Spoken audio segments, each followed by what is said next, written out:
Hello and welcome back to Dream Girl. I'm Sheen, your host, and today we're joined by a voice that you will probably recognize. Please join me in welcoming Priti Malik. Hello. Hi, Priti. How are you? I'm well. Thank you for having me. Of course. I will let you introduce yourself. Please tell us, what do you do? I am the co-host of the Kris Fade Show on Virgin Radio Dubai. So I'm that girl on the radio. Which is an early morning show as well, right? An early morning show, yeah. We are a breakfast show, so yeah. Okay, but that's not just what you do, though. You do so much around that. Well, yeah, I mean, it's now kind of expanded. So I MC, I do social media work, I do appearances, I do a lot of different things now, campaigns and stuff. So it's kind of an expanded kind of role now. Is this what you ever pictured yourself to be doing? 100%. What was, really? Yes. Ooh, tell us about that. Yeah. Like I knew this is exactly what I wanted to do when I was like 16. I knew, and I've literally just worked my life from 16 until now to do what I want to do, you know? Oh, that's incredible. Yeah, okay. yeah. We'll take you a few steps back. Okay. So tell us, you grew up in New York. Yes, right? born and raised, yeah. Yeah, how was that growing up in New York? It was the best. Like, it was just, I don't know how to describe it except saying it was the best. Like, I grew up in Queens, so in New York City. Queens is probably the most diverse borough. It's kind of like an emirate. Like we have, you know, there's 7 emirates here. So we have 5 boroughs, which are like 5 emirates. So Queens is like the most diverse. I think the most languages are spoken in Queens or something like that. Is that where Ugly Betty was from as well? Yes. Oh, see, I remember. Yes, that's right. That's right. So she was from Jackson Heights. I'm not from Jackson Heights, but not too far. But yeah, so like it was amazing. It was diverse. There was food from every culture. Every holiday was celebrated. There were, most of the people that I went to school with were like me. They were first generation Americans. Incredible. A lot of their parents were immigrants. So we kind of had this shared experience and we grew up all together as first generation Americans. So it's a very unique kind of position to be in. So we kind of experienced life in a very, very similar way, you know?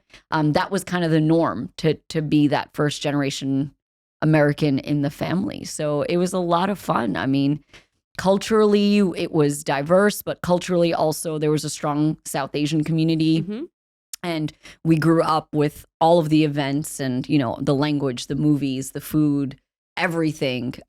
So it didn't really feel so far removed from India, even though we were so far away physically, you know? So would you say that you grew up being proud of being South Asian? Yeah, for sure. I don't think there was ever a time where we shied away from it. I mean, for the first few years of my life, I went to a private school and there were like certain days where you didn't have to wear a uniform. And I chose at a very young age to like wear a lehenga to school because with like the jewelry, I'm talking like the tika and the earrings and the necklace, everything. I just decided to because that was like, it's fine. Like it's a very normal thing there, especially because there's such a large South Asian population too. It's like no one really bats an eye if you're wearing, you know, like a desi outfit. So yeah, I was totally proud of my heritage. That's really cool because, you know, now one thing I started noticing, especially with my friends when I was at uni in the UK, was that a lot of people grew up being ashamed of that side of themselves because they feel like they need to conform in order to be able to fit in. So it's great that you grew up with that sense of, that doesn't stop me from fitting in. No. And I think, again, that maybe that's a unique New York City, Queens experience. But for us, it was such a diverse place that everyone kind of was not shy to show their culture. I mean, I remember in elementary school, first of all, New York has a parade for every country every weekend. Like there's a parade on for some country, right? And there would be like St. Patrick's Day parade. And my friend would come in the full outfit because she was Irish and she would dance in the parade. And then after the parade, she would come to school in her full outfit and she'd wear it the whole day. And I was completely okay, you know? There's so many things like that. Like we would have show and tell in school and I'd rock up to school in like a full lehenga. And I remember I taught the class how to make parathas, which is like stuffed bread. And that was my show and tell. It's not like show and tell from your culture. It was like, what would you like to show and tell? And it's like, that's what I decided to show and tell. So it was a very like normal, quote unquote, thing to have a diverse background and to be kind of proud of it and bring the food in and share and do all of that. Oh, I love that. That's so beautiful. And that makes it easier for you to fit it in Dubai as well. I feel like Dubai is the same, right? Yeah, it does. It is. I remember when I moved here, I think I wore like kurtis to work. And I still do sometimes. Yeah, which is like completely okay. So I was never shy about my culture or my heritage at all. You know, I feel like I fit in just fine, if that makes any sense. Of course. Yeah. No, I love that. But then it's so interesting as well growing up in the West, right? Yeah. With all of that beautiful culture that we have as well. But then you grow up in the West. Yep. So how do you think that shaped you into who you are today? Oh, that's so interesting because I think I've never really properly reflected on that because it's just a part of us. It's just how we are, I feel. You know, like the Desi side of me. Well, actually, I don't want to say that because to me, someone had asked me this earlier and I said, to me, being American is diversity. That's what it means to me personally. Now, that may differ for someone else. That may differ for someone who's not American and who is looking at the States, right? But to me, in the way that I grew up, that's the way I view what American is. American is not one type, one, you know, physicality or one race or whatever it is. To me, American is diversity. Because you can look like me and be American. You can look like something completely opposite to me and be American too. And those two things can coexist and mean the same thing. So I don't really see myself as two different personalities merged together. To me, it is one personality. After moving here, I feel like it's been dissected a little bit more. And I can understand that because it doesn't make sense sometimes. It's like, wait, no, but like there's a Desi side and there's like an American side. But to me, it's all American. It's all a fabric of like what I guess New York is or what being American is to me, you know? Yeah. Okay. And then why did you decide to leave, by the way, to come here? So I graduated college at the end of 2007. And I was a broadcast journalism major. And I was really adamant that I wanted to be on air, whether it was television or radio. I had already been working in radio at that point. And I just was like, I'm not going to do anything that's off the microphone. Even though I had editing skills, production skills, all that stuff. I was like, I know I just want to be, I was just like naive and young. Let's be real. I was like young, 21. I was like, I'm going to do that. I'm going to be Oprah. Of course. Right? Because we all say that. It's the logical next step after you graduate college. Of course. So that was the thing for me. Now, the disadvantage of being in New York City as a media person is that people work so many years to be able to be let into the door in New York, right? Like you've got to have years of experience before you can knock on that door. And naive Priti was like, I'm in the perfect city. No, you're not. So then I started like casting the net a little bit wider across the US, but I was just it was just not working. So a cousin of mine who grew up in Dubai was like, hey, apply in Dubai. And I was like, as if I'm going to move out of the States, right? And we just took a shot in the dark. He didn't really know anyone. He just knew the name of a news presenter. I didn't even know Virgin Radio was existing at that point. This was now March 2008 when Virgin Radio just launched. So he was like, just try. It's the Arabian Radio Network. Just try. So we randomly tried an email address. We didn't even know if it was correct or not. And it worked. And I had sent a demo along with it. And at the time, they were like, hey, we just opened Virgin Radio. We would love to have you as the news presenter for our English services. And I was like, oh, okay, sure. And I didn't really think twice. And I got the job while I was in New York. And by August, I moved. Like by the time the paperwork and all that stuff was done, I moved in August. Isn't that crazy how life takes you places sometimes? I never in a million years thought I would not be in New York, let alone like another city in the States. I didn't even think I would leave New York.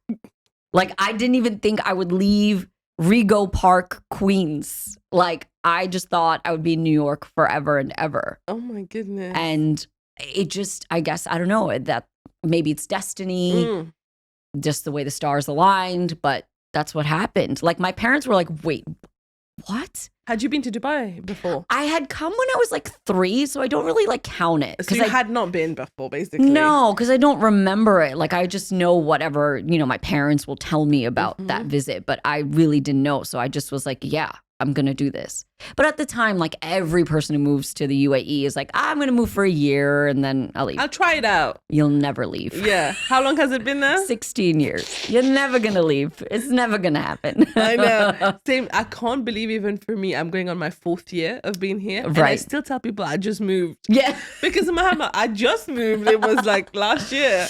But no, it's going on 4th year. I feel like time here moves in a very different way. Very different. It moves way faster, I feel. It really does. Okay, so now at the age of 22, right, is when you moved? Yes, that's right. Yeah. Okay, let's go back to little 22-year-old Priti. Yeah. How did it feel for you when you were on that plane going to this whole new country you've never been? Yeah. Very different, very far from everything you know. How did it feel? I was excited. I was like super excited because it's like, I got a job. Like there was a point when I really wasn't getting anything where I had to start looking at other options. And I was like, no, I cannot fail at this, I was like, I have to get a job in this field. There's no way I'm going to leave this. I started looking at like being a bank teller. I have no experience. I don't know math. Like I need a calculator for everything. And I was looking at jobs anywhere at that point, and I was like, no, I got this, make the most of this opportunity and kind of just see what can happen. So I think I was young, I was excited, and I was just like, make the most of this opportunity and grateful that someone listened to my voice and said, we'll give you a shot. And I was really grateful for that. Yeah. No, I like that. But I feel like you're right. When we're young, even for me, I'm the same as you, by the way. I was applying for consulting jobs in London. Yeah. And shot in the dark, one of my friends was like, why don't you just try Dubai? And I applied only one position in Dubai, and everything else and I applied for like 100 plus in London. Yeah. Okay? And the Dubai one came through, and I have been here on like a transit where we came out of the airport, went to Dubai Mall and left. That's it. That's all I saw many years ago. And I thought, you know what? Let's try it. And because it's destiny, it just brings you here. Yeah. But when I think about it now, I feel like at that age as well, you are young enough to not be able to overthink it. Yep. Right? Oh, because yes. Right now, if you tell me to move to a different country, I'm going to be like, oh my God, what this, and this. I just didn't think. I really, truly did not think. And I'm so grateful because I am the worst overthinker. And for some reason, when I made that decision, I did it in such like a snap way, which is so unlike my character. It is not me. I'm very like, I plan down to the T. I'm logistics. Everything is like super important. And I don't know what it was. It was like, I don't know if it was an out of body experience, but there must have been something pulling me here and it was a calling. So I just kind of made the decision and I said yes. And I think I said yes and then told my parents. I don't think it was the other way around. I was just so sure that this was going to be an opportunity to bring me back to the States. At that time, that's what I thought. I was like, this is going to be the way that I'm going to come back home. And that's the promise I gave to my parents. Sorry, Whoopsie. Sorry. But now you're getting even close to living here the same number of years as you lived in the States, right? No, yeah. No, not yet. Not yet. In many years to come. In many years to come. But clearly, there's a big pull in Dubai. So what made you stay? The job. Really? Yeah. So I started doing news when I came here. But my dream at the time when I started this, when I was 16, 17, the vision that I had was that by the age of 30, I will be the co-host of a breakfast radio show or I will have a TV show. Those were my two options that I laid out for myself when I started at 17. I was like, 13 years is enough to accomplish this goal. I was so naive, right? Well, lucky for me, I did that in my 20s. So she was right. So she was right, okay? But that was a lot of hard work that went into that. So when I started doing news, I was doing news for Virgin Radio, for Dubai 92, which is all part of the Arabian Radio Network. Virgin Radio was quite new, and all the team were quite new. So they were kind of closest to me in age, sort of, when it comes to just new people in the country. We're all new. We all moved in within that year. So we were kind of like relating to each other in that way, So I kind of grew close to them. And then Kris needed someone to just do the gossip one day, and I started doing the show, and it kind of like turned into a bigger and bigger role. There was a point where I was like, I don't know if I can do news and the show and then continue. I think I may have to make a decision here. But then I ended up becoming the co-host full time and leaving the news department. So it kind of just all kept happening so kind of quickly that I didn't even have time to think about going home, because the dream that I had when I started this was coming true. So I can't turn my back on that, And in radio, one of the things that we say is really important is chemistry on an ensemble show. So when you wake up at the hours that we do in the morning, you can't work with people that you don't get along with. It will show very quickly. The cracks will happen very quickly. Yeah. And if you notice, a lot of the shows will change up quickly. And it may not be because they don't like each other. That's just the way radio is. But there are a few shows that come along that become heritage shows, that become shows that last for a while. Now, we've been doing this show together for 14 years now, which is a very long time. That's 14 years where we've spent in a studio every single day, 5 o'clock in the morning, first people to see each other, first words that are exchanged are with each other, and we spend that much time with each other.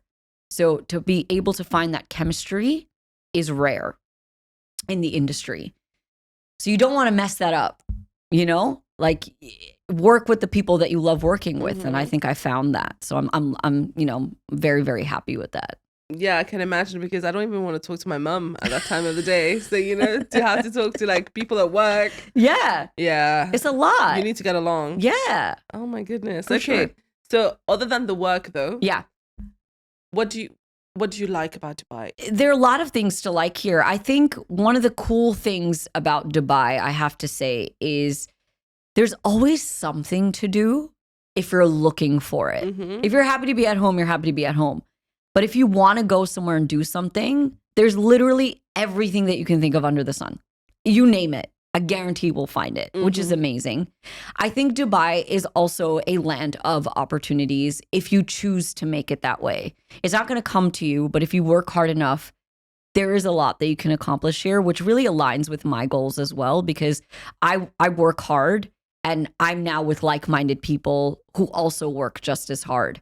So that's a really cool community to be a part of, because you want to be with like-minded people. You want to be with people who elevate, I also think that Dubai has a sense of community despite being a big city. It's very community. I feel like if you run into someone that you may have met for the first time and you tell them something, they'll happily support you, not knowing who you are, but have met you for 5 minutes. We see that happen all the time on the radio. Someone will share a story where they need help. The phones will light up and they'll happily help, because it's just that community vibe, which I really like. You can trust people here, which is nice. My love of dance continued here. I was a dancer since I was young. I was able to find that. It's just so many different things that happen on a daily basis. Fitness is huge here. Right. Did you see that new 30 by 30 gym they popped up on Kite Beach? Yeah, which is amazing. Which is free to use. Like, what other city has that? It's crazy. So I think the opportunity is here if you are willing to work for it and willing to find it, which is a great place to be in because it motivates you to do more. Yeah. No, I agree. And I feel like, as you said, here in Dubai, there is this abundance mindset, which is why people don't compete. They all collaborate. Everyone is very happy to help you, like put you in contact with someone they know, because no one thinks that, oh, but if I do that, what about me? Yeah. And I really like that. I feel like even me coming in new, and I was in a corporate job, leaving that and going into this like creative world, everyone has been so supportive. Yeah. Everyone I've met has been so supportive. I love that. Yeah. It's very Dubai. It's very Dubai. Yeah. Yeah, it's very Dubai. As you said, once you find your little community, it's a beautiful place to be in. And I love that you're dancing again, by the way. Oh, thanks. What kind of dance do you do? So I did Bollywood dancing since I was like 3. And it's just been like a part of my life. And then in college, I did competitive dancing. So I was the captain of a Bollywood fusion team in my college. And then I was part of a Bhangra team as well, simultaneously. And so we did competitions all the time for both Bhangra and Bollywood. So it was a lot of fun. Yeah.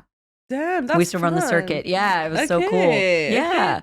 So, weirdly enough, when I was in primary school, I used to do Bharatanatyam. Oh, look at you, classically trained. No, but I hated it. Oh. Because, there's so much discipline in it. Yeah, there is. I was like, this is not for me. And I left it, but I'm a big Bollywood fan. So. Do you still dance? I do. Oh, that's awesome. That's why I was asking. Do you do classes now? Or well, you no. probably just dance for fun, don't you? Yeah, I mean, I used to. So do you know Shamak Davar? Yes. So I was a part of Shamak Davar when I moved here, which was amazing. So that was classes. But as my schedule got like busier and busier, it was a lot harder to kind of do consistent classes. Of course. So I try my best to do classes here and there when I can. But now it's more like I find people to collaborate with and we dance and I do it for fun and, and all that stuff. But I've choreographed many sangeets for friends and like all of that, Yeah. But now all my friends are married, so it doesn't have to happen anymore. Don't need to do that anymore. But yeah, like dance is always going to be a part of my life. Always and forever. Oh my God, we should go to a Bollywood night somewhere. Oh gosh, I haven't been out in ages. Time to go. I'm too old for that shit. I can't do it. Pretty, what did you just tell me? Yeah, I'm older than you. You need to go out, not me. No, but you said age is just a number. Yeah, the number to go to sleep. 10 p.m. in bed. One night you can make one exception. No, one night spoils the week. I've been there, done that. I'm done. Okay, let's talk about aging. Okay, let's talk about it. Right? So I obviously just entered my 30s as well, properly. And there is a lot of conversation around aging. And I was not planning on talking to you about this because for some reason I thought we were the same age. But we are not. Now that I know you're older, you can help me, help a sister out. Because the thing is, around me, what I see, a lot of my friends, they are all very happy with what they're doing professionally. They feel achieved. But then what happens is that a lot of them are struggling to find a husband or a wife, whatever it is. Both genders have the same problem. And now age becomes an issue because even me recently, I had a conversation with a friend and I'm sure it was coming from a good place, but it was very much like, you should be worried now because you're in your 30s. Gosh. I know. The end is near. The end is near. And the phrase was literally like, we are a little bit worried because we're all married and we're all younger than you. Okay.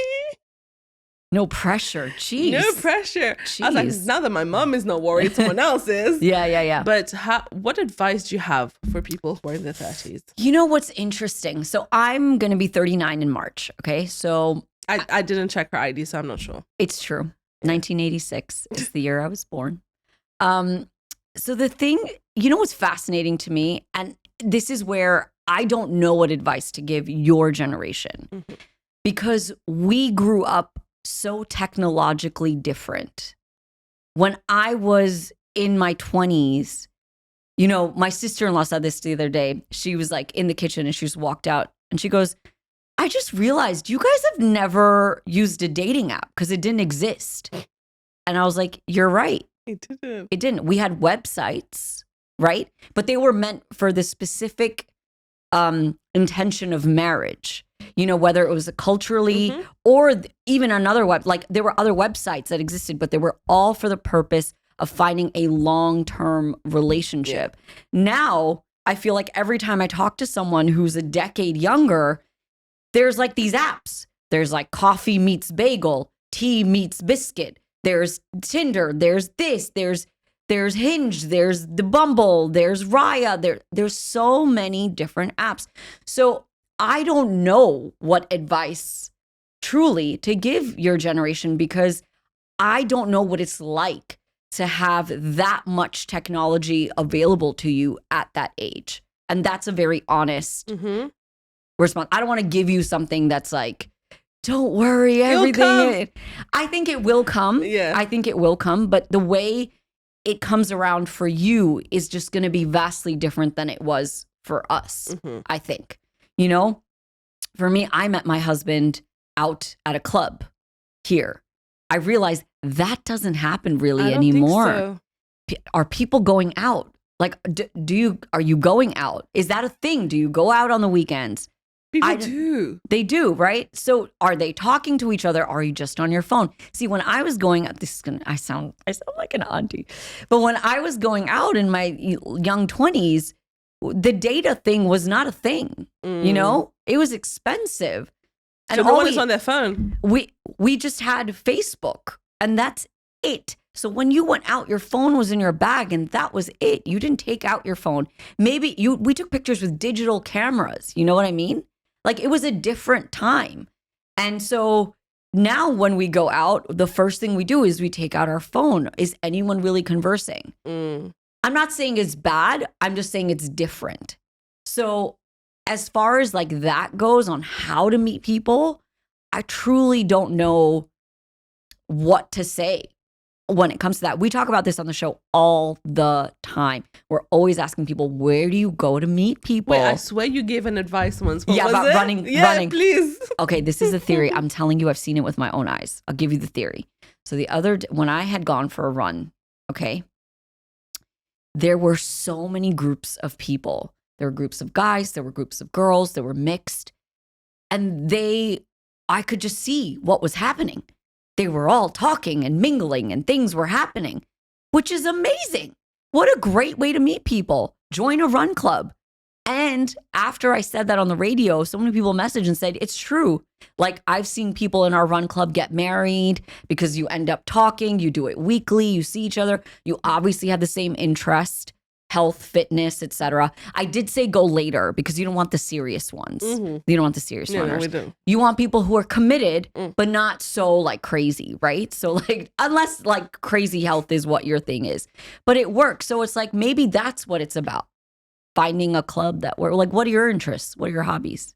Are you looking for someone? Do you care? I am looking for someone. Okay. Yes, so that is on your mind. Yes, okay. It is on my mind. Okay. So like, what's your interest? Wait, wasn't it you who also said you don't have to go actually run? You can just Yes, because I saw it happen. I fully saw a girl, okay, showed up, looked amazing, I must say, like super cute in her outfit. And this, because I did like 2 stretches of running. So like, I saw this group on my way, and then on my way back, I saw the same group. And then she just like joined into the group as they were doing like the last K maybe. It's like, oh, sorry, couldn't find parking. And then she's joined. And I was like, girl, you are genius. Genius. She cracked it. Genius. That's the best one. So do that.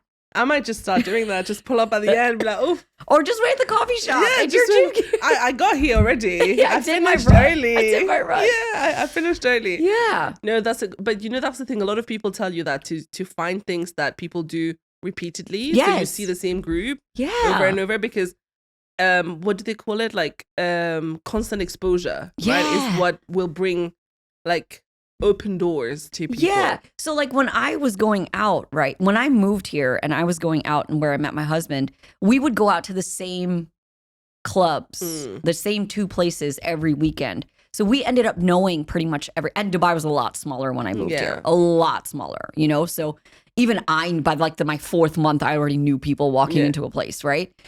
So like it was a lot smaller. So it's like people start talking to people. As you see the same people, you start saying hello, you start meeting people. So I think that consistency is maybe what you guys need. Because I feel like with your generation, maybe that consistency is hard to find because there's too much. Yeah. There's too much. So maybe whether it's fitness, whether it's like a cooking class, there's a pottery class, whether it's music, whether it's art, whether you go to the same cafe every Saturday morning to get a coffee. I'm sure there's someone else who does the same thing. Maybe it's like finding that one consistent thing. Yeah, because you're right. Because the thing is, when there's too much option, people get overwhelmed as well, right? Then you don't want to go through that. And some people are just not very keen to go on the dating apps. And also, you know, for me, being on the dating apps is tough because... Yeah, I don't know how you guys do it. You can't.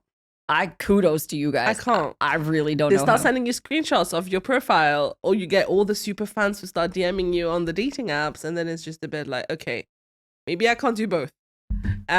So yeah, I got a stalker from it as well. So you know that was not great. What? Yeah. Police had to get involved. I know. Stop. I know. See? Just go. That's what I need in person. Yeah. I need in person. Running. I might just do that. Just run club. Rock up, get all of my gear and It's just winter. rock out. This is spray some water on my face, but oh, just finished. Yeah. This is, by the way, not to take away from any runners. I'm a runner myself. I go running. Please, guys. Thank you. This is just for the people who are trying to get into running. That's okay? right. Yeah. That's what it is. Yeah. But okay, this aside. Yeah. But what about people who don't want to turn 30, who think that's it now, my life is over. I don't know where I'm going in life. I don't have my job yet, blah, blah, blah. Oh, that's hard. Okay, the job part is hard. I can understand that. That can be really difficult because I feel like even though people say you need to have work-life balance and work isn't everything, work is a very central core of what we do as adults. You know, if that's not sorted, then your income is not sorted. Yeah. Then your home is not sorted. Like, it's such a ripple effect. So trying to find what you want to do in life is so difficult. And I'm consider myself lucky that I knew what I wanted to do at 17. You know, not everyone around me knew what they wanted to do. So many people who are in broadcast with me do have nothing to do with broadcast now, have decided to do something else with their lives. And that's okay. I think just knowing that it's okay to have a completely different career than what you thought you would have it's okay. The worry, I think, comes when you just don't stick to one thing long enough to see if it actually is okay. I think that's where it can be difficult then. You're making it harder for yourself. You got to give something at least, a minimum a year. And I'm being very generous here with a year. Should be 2. It takes a year to get used to a place and then a year to actually work there, right? You got to give that career 2 years to kind of really figure out what's going on. But as far as your life ending at 30, I feel like your life is just beginning at 30. I feel like the 30s have just been one of my best decades, you know? I feel like in your 20s, you're very unsure of who you are. You're definitely a people pleaser. You definitely want to you don't want to have FOMO, so you want to do everything. You spread yourself, way too thin. But I feel like in your 30s, you start to realize, okay, this does not fill my cup. This works for me. I want to try this. The other day I went to a movie by myself for the first time. I saw that on your story. I do that all the time. I've never done that before, and I'm sad that I've never done that before. Did you love it? I loved it. It's great. In my 20s, I don't think I would have ever done that. It's hard.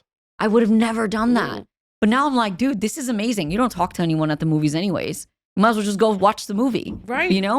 Like, you start realizing things a little bit more. You become more sure of yourself. You become like a bit stronger personally. So I think the 30s are amazing in that way. Career-wise, I would just say you got to stick to it a little bit more to really, truly know if it's not for you. Yeah. Yeah, I know that's solid advice. Going back to going to the cinema alone, I started doing that last year.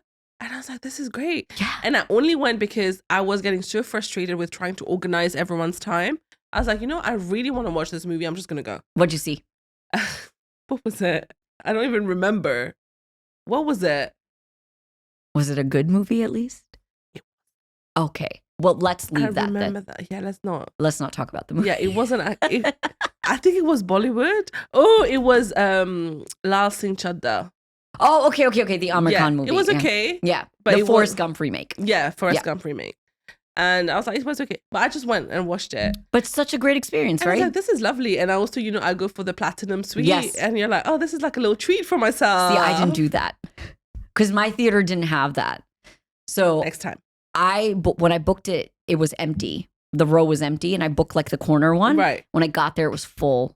And I was like, oh my gosh, these people are probably thinking about, they don't care. Guys, no one cares. Oh no, for me they did. Oh, did they? Because there was the cinema was full and there was this auntie who was sitting next to me and she came to me being like, are you okay? And I was like, I thought I was. And then she was like, do you want to join us? And I was like, no, I'm okay. Oh, bless her. It was sweet, but she clearly was like, what is she doing alone? Where's everyone else? You're like, auntie, you got to try this out. Trust me. But since then, I was like, I love it. Yeah, it's the platinum suite. You get your little throw. Yeah. Your legs are up. You're like cozy. Just enjoy it. And I think it's important for us to be able to do these things. Correct. Right? And that, I feel like, comes in your 30s. Yeah. Go to lunch by yourself. Go to breakfast by yourself. Go to dinner by yourself. Can you be outside by yourself? Can you try an activity without having a friend there? You're just on your own. You don't know anyone. Can you do that? Probably not in your 20s. You're probably a little bit scared to do that in your 20s. In your 30s, you're like, yeah, what's going to happen? Yeah. You're never going to see these people again if you don't like it. Exactly. And you stop caring as much as well. Exactly. Which is so important. So important. Oh my goodness. But talking about caring and stuff, right? So obviously I've read a lot about you, and I feel like us girls growing up, we are immediately put like in competition with everyone else, right? Everything you compare how you look like, what do they look like? And then this gets even worse now with social media. Yeah. Because you're constantly being bombarded with highlights of everyone's life and everyone looking their best, and comparison automatically comes out, which leads to a lot of unhappy people. Have you ever experienced that? Yes. Oh my gosh, yes. I had no self-esteem growing up, which is very, very odd. That's so unlike you. Considering the profession that I chose. However, I was like, it is the weirdest thing. So my inner thoughts were always, I don't look, I'm not pretty, et cetera, right? Which is like, I think an inner dialogue a lot of women have. A lot right? of us. And a lot of young girls have. But then me was like, oh, maybe I should try out for Miss New York. I love it. Like the confidence on the outside did not make sense with my inner dialogue, but I'm glad my personality was like that. Otherwise I wouldn't reach where I am today. Yeah. However, I really, truly did have a lot of self-esteem issues, and I don't know if I would have ever really crossed that line to the other side if I had social media growing up. I give credit where credit is due to the younger generations, the teens, the young girls, because they are, as you said, bombarded with these beauty standards all the time.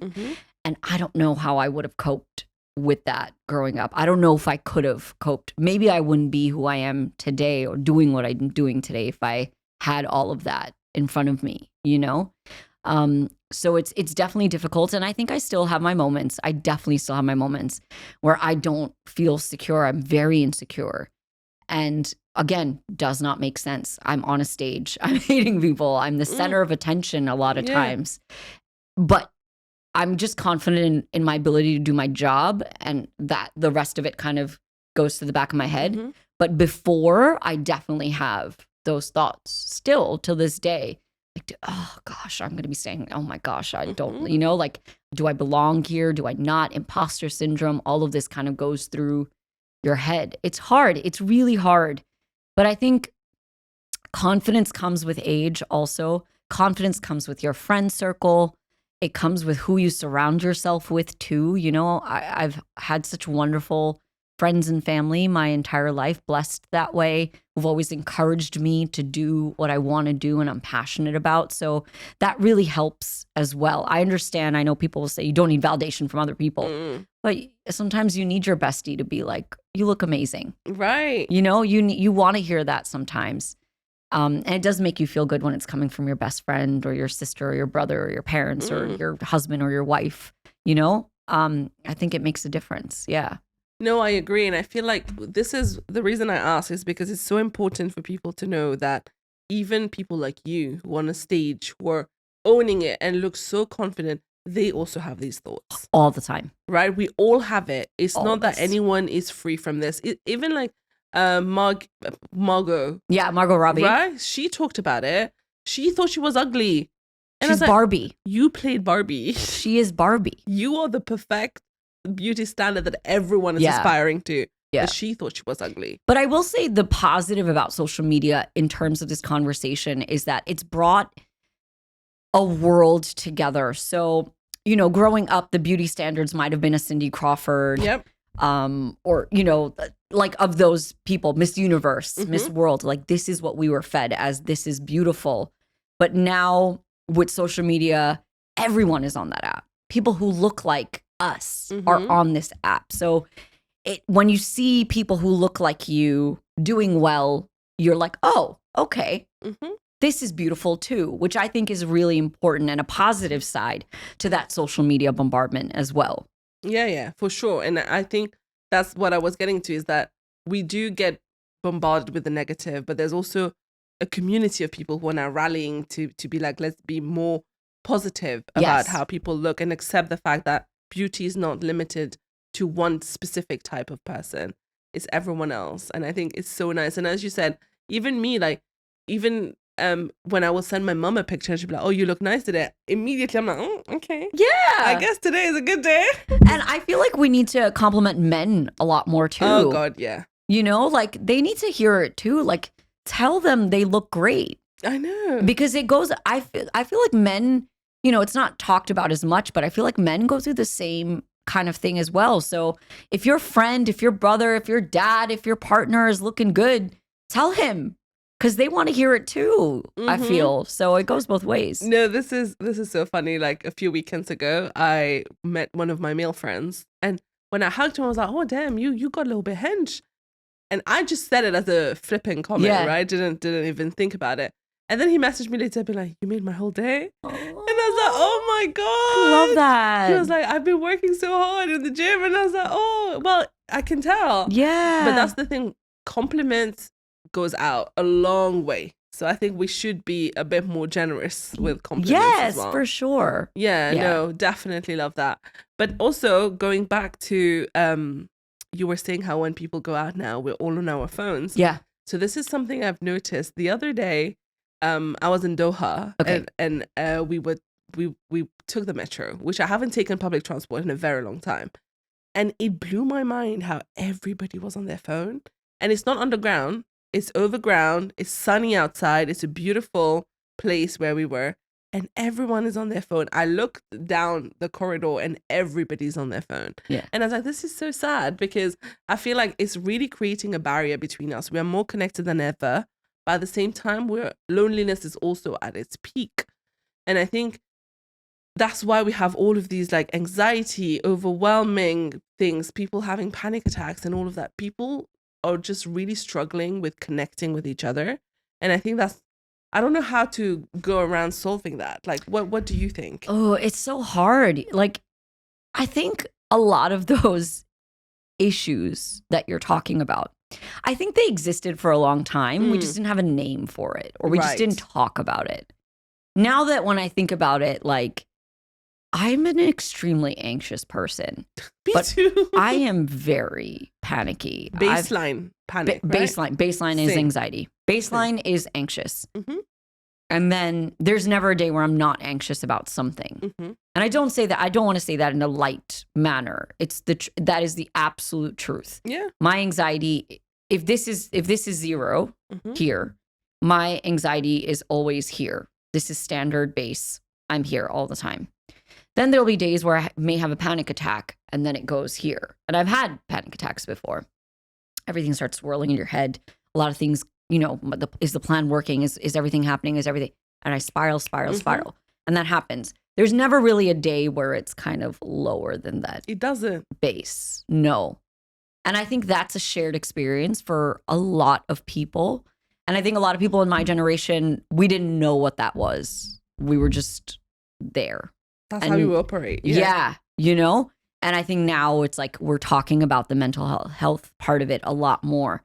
How do we connect when we're standing next to each other, but we're both on our phone? That is something I think we won't know until a few years because it's still fairly new if you think about it, right? It is. We are only now getting to the repercussions of social media now. You know, Instagram was launched, 10 years ago, right? MySpace was however many years ago, you know, and that went defunct. And then we had Snapchat that had its heyday, which is back still. Then, you know, we had all these social media platforms, but we're only now realizing the effects of it on young children. We didn't realize it then. So I feel like the answer to this question will maybe be solved in the next 5 years, where we understand how to balance. You know how we look for that work-life balance? Now it's like the social media life balance. You know, in Australia, they passed that law recently where under 16, you are banned from using social media. That would not have happened 10 years ago, you know, when it first came out. Only now have we learned. So maybe that answer is coming, but we just don't know how to kind of resolve that. Maybe it is going back to the way we were without the internet a little bit more, you know, forcing yourself to get off that time. Maybe that's the solution. I don't know yet. We don't know where technology is headed. Technology is changing so fast. It's hard to, like, you know, what we decide as the solution today in a month can be completely outdated. And be completely different. So it's really hard. And it's sometimes the anxiety comes from keeping up with that pace of like, guys, I just learned how to do this and you're changing it on me, you know? Yeah. So I don't know what the solution to that is, but maybe it is just this more conversation, having a little bit more, I guess, confidence to walk into a restaurant by yourself, and instead of sitting on a table by yourself, you sit by, you know, like the bar. Yeah. Sometimes they have those seats. Maybe it's just sitting there and striking up a conversation next to the stranger. Maybe it is booking a movie seat by yourself, but not in platinum, but in the regular. So you're sitting next to someone and you join and you end up talking to someone. Maybe it is that. Maybe that's a solution. I understand it's a solo act, but maybe it's just trying to make those friends again. Right. But you know, I'll tell you something. I went to the Matt Rife concert recently. Yeah. And concert stand-up. Show. Yeah. The show. The show. And they take your phone, right? Yes. So they don't take it, but they put it in this bag where you can't access it. And they put your Apple Watch, your AirPods, everything in it. For the first time in probably forever, I did not have access to my phone. And the anxiety I felt from, oh, but what if someone is messaging and I can't reply? Oh, if someone is calling me, I don't know.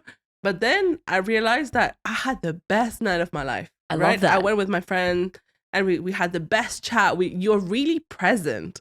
You're not focusing on capturing content. You're not focusing on checking all the notifications. I had the best time. And then on the way back, I was like, I realized that my anxiety is linked to my phone as well. A lot of it. In the morning, first thing I do is what? Scroll through. Oh, okay. And immediately my cortisol has gone up, right? Because I'm like, there are these fires to put out now. Yes. And why do I wake up like this? And you know that what's funny is that this research came out, right? That in the past, our fight or flight response of cortisol came from us being in danger, from like a bear running after you. Yes, like actually dangerous situations. Now it's an email. The email creates the same level of cortisol. That is, I'm sorry I'm laughing. I'm laughing because of how terrible that is. How bad is that for us? We're not even in real danger.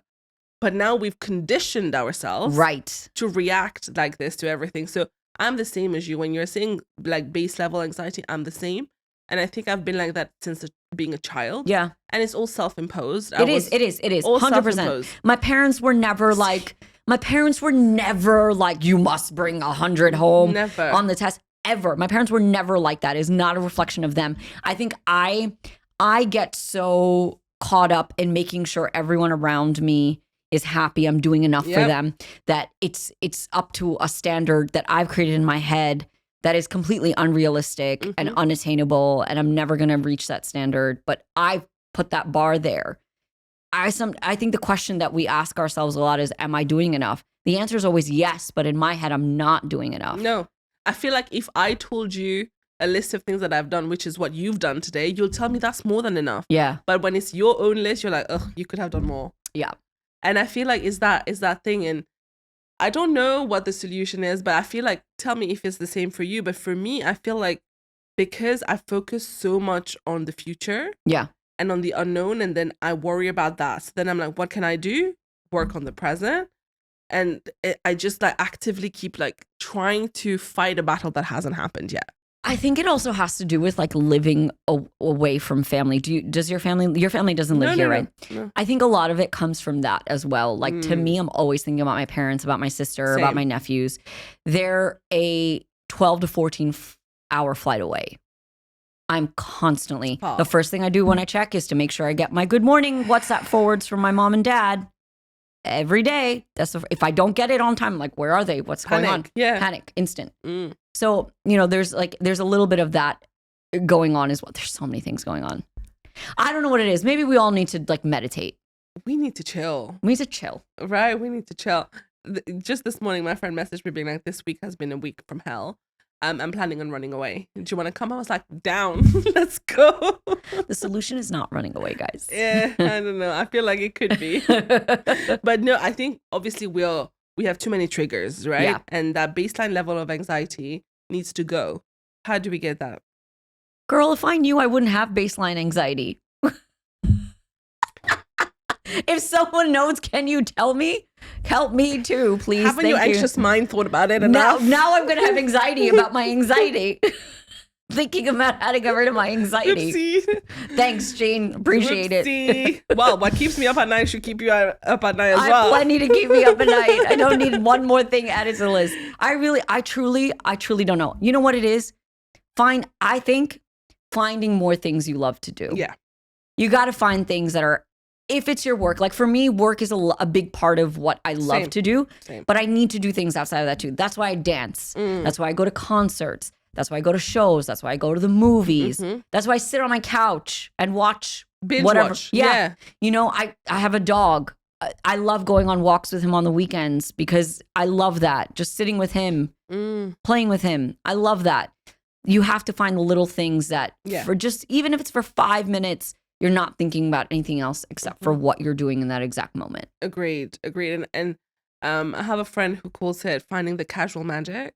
Ooh, I like that. Yeah. So every day, whether it is, I saw a rainbow today, or, I was feeling really cool and I came out and the sun hits me, just in these little moments and appreciating these little things really breaks you out of that pattern of stress that you have in your head. I like that. So I think we should do a little bit more of that. But also, we're both on social media. Yes. Right? How is that for you? How do you enjoy it? I love it. It's fun. I mean, I don't think too much about it. I know a lot of people have strategies and things like that. I don't really think about it too much. You know, I started posting, we had Facebook. I have like 100 albums, like just sitting there from way back when. And, when we moved to all the MySpace and all that stuff, like Instagram for me, it's just like I share what's happening. I share what I'm thinking. I share, what I feel like sharing. I don't really put too much pressure on it. So for me, it's fun. I like that way. When we started working in radio, there was no like visual, of course, part of it. It was just our voices. So it's a really cool way to connect with people who listen to the show. And maybe people who listened to the show lived in Dubai for a few years and then moved away.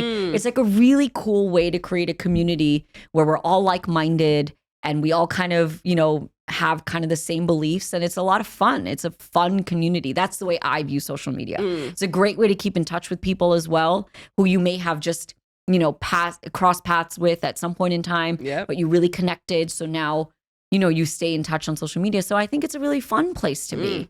I agree. And it helps you find people like we found each other, right? On social media. It's really good to find people who are similar to you, who you might want to work with. And just as you said, building a community, which I think is beautiful. And I think it's, authenticity is a big part of social media. And for me, especially, like, when I first started on Instagram, it was curated because I think it was just a photo app at that point. So it's like, the photos gotta look good, my makeup, the border, like everything's gotta be like really aesthetic before aesthetic was a thing. And then I realized, listen, that is not me. And that is not me 24/7. Most of the time I'm in sweatpants, a t-shirt, in glasses, my hair is whatever, I have no makeup on, and that's me. And I started sharing that. And I think a lot of people resonated with that a lot more. And I think that's where my kind of growth happened, especially during COVID, because we're all sitting at home, right? I'm not out at events, dolled up somewhere. Yeah. So it's like, I think people realized that we are the same, which I love. When you find someone, you're like, oh, we're the same person. I love that. So I think for me, it's just a reflection of who I am, which I love. Yeah, which is good. And you're right. People are really more gravitating towards authentic content now and, very raw content, which is why podcasts are doing well as well, because people want to be part of that conversation rather than seeing a scripted video that has been filmed and edited properly. So it's really nice. I think on that front, social media is moving towards the right way. Yeah, I think so too. Let's bring back the raw content. Yeah, I like that. I like that a lot. Yeah. The real talk. But, okay, question for you. In terms of like, you've had a beautiful journey with ups and downs as everyone else. But what has been a pivotal moment for you where you felt like maybe you discovered more about yourself? Ooh. Interesting. I think you've stumped me here. I know. Take your minute. Where I discovered something about myself. I am very much guilty of not pausing very much guilty. Goes back to the whole anxiety thing and all that. I'm very guilty of not pausing to reflect on my journey or the accomplishments that I've had or what I've done to reach where I am. To me, I don't know why I don't do that.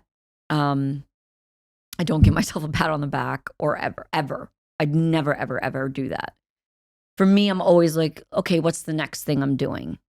You know, like, okay, where's the next gig? What are we doing on the show tomorrow? What's happening? What is everything sorted? What is this edited? Is this okay? I'm always in constant motion. I think for me, what changed, if I look back now, and this is very quickly, I'm not even like, I haven't had the time, right, to think. I think one of the greatest things was Kris and I finding each other was like a pivotal moment. And I don't think it was we didn't realize it was a pivotal moment then. We just found each other. We started doing stuff together and we realized the chemistry is there. And we just like worked on that.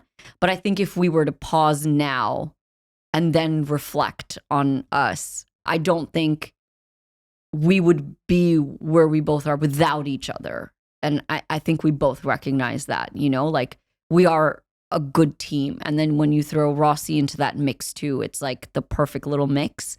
And I think the three of us together was a pivotal moment because I think it changed the game a little bit. You know, we're the three of us are very high performing people. We want the best every single day. There's never a day we walk into that room going, we're going to do mediocre today. We're going to do the best we possibly can. So I think that was a pivotal moment, but at that time, we didn't realize it was a pivotal moment. It's more looking back now that you can appreciate it. Yes, because I think we've created something that I don't think can be repeated ever again. That's beautiful. Yeah. Wow. And on that note, final parting question for you, or more advice that you want to give. What advice do you want to leave our listeners with? Anyone who is, you know, on the journey of like trying to achieve their dream and, you know, staying motivated through the hard times and everything. What advice do you have? What works for you? I think motivation for me is loving what I do. So try to find something where you really love what you do. And you know, and it doesn't have to be in media. It doesn't have to be on social media. You can love your 9-to-5 finance job. You can love your 9-to-5 engineering job, teaching. You name whatever the category is, you can love it. If you run a cafe, if you are a chef, whatever it is, just find what you love to do. And it's okay if your job is not a social media job. I think we need to say that nowadays because I feel like a lot of people feel the part, what's your side hustle? Are you going to do this? Are you going to do that? No, you don't need to do that. As long as you're happy doing what you're doing, that's a huge part of your motivation of, you know, as I said, yes, there's a work-life balance that you need. However, our jobs are a central core of what we do. And if that's not making you happy, the rest of your life suffers along with it. So I think number one is that, finding what you love to do. And part two of that is knowing that it does not have to be in a out there social media, quote unquote, influencer type job. It could be whatever you want it to be. And I think the second piece of advice that I can give is try to be as authentic as you possibly can for the rest of your life. And I think just grounding yourself always is really, really, truly important. Being humble, working hard, being grateful for what you have, the blessings that you do have, and still being hungry for wanting more. I think those are things that are really, truly important and need to be felt from the bottom of your soul. Thank you, Priti. I feel like you've left us with so many nuggets of wisdom that we can now deep dive into. It was a pleasure to have you. Thank you so much. This was amazing. Thank you. I'm glad you had fun. We had a lot of fun, definitely. Yeah. But thank you so much for being here. And maybe potentially there'll be a part 2 at some point. Yes. And once we find that solution to the anxiety thing. Yeah. And if anyone sends it, we'll publish it for the rest of the world. Thank you so much. Yeah.